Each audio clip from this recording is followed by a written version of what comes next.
What we're going to do today is a single cashier setup, and we're going to take you through the tip pooling app.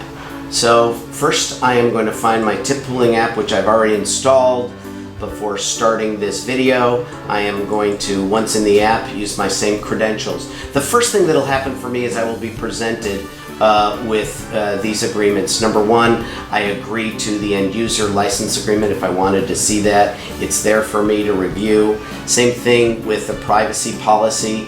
I'm going to agree that I understand that tip distribution decisions are subject to state laws. I'm going to agree to take responsibility for my decisions inside of the app, and that I understand that I must retain all data created by the app in the event that I should decide to spike this device on the floor and it shatters. I will still have access to my information. So I'm going to agree to all that. Today what we're going to talk about is simply setting up a single cashier. So you have multiple waiters that are all want to retain their tips, but they're going to be checked out by a single cashier, and that's what we're going to do today. As you make your way through the app, if you ever have questions, we've put a dot there for you which gives you additional information on how to set up your particular establishment. Also, you'll see hints on the right. Here we are on the left. The first thing is you're going to be presented with 5 options. In this case, we're just going to be a restaurant, not a bar or a spa salon. And the only pool that I'm going to have for purposes of this video is the cashier pool. So I'm going to press next, and here I go. You can see the cashier pool. All I need to do now is assign individuals to that. So here I go.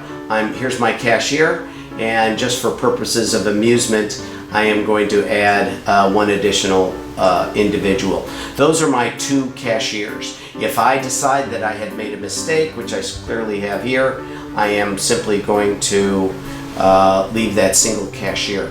Now, one thing that is clear is that in establishments that have a single cashier, it is possible that a non-manager will be that cashier and will pay out people that are clocking out and leaving for the day and they want to have their payout. We simply provision that with a touch of that radio button there, and we're off to the next screen. This is for revenue streams. If ever there is product sales, whether it's alcohol in a bar, for example, or if it is hair product at a salon, you would have the ability in this screen to share some of that revenue with the people that helped sell it. We're not going to do that here, so I'm simply going to go to next. I am going to provision for daily only emails in this. I can also do weekly if I'd like to do that, but I'm going to set this up for 2:09 a.m. daily for my tip information data to be set up and then sent. If I also wanted to do weekly, I would simply do that. I would say I want it on Monday morning at 3 o'clock a.m. and now I'm set for the next screen.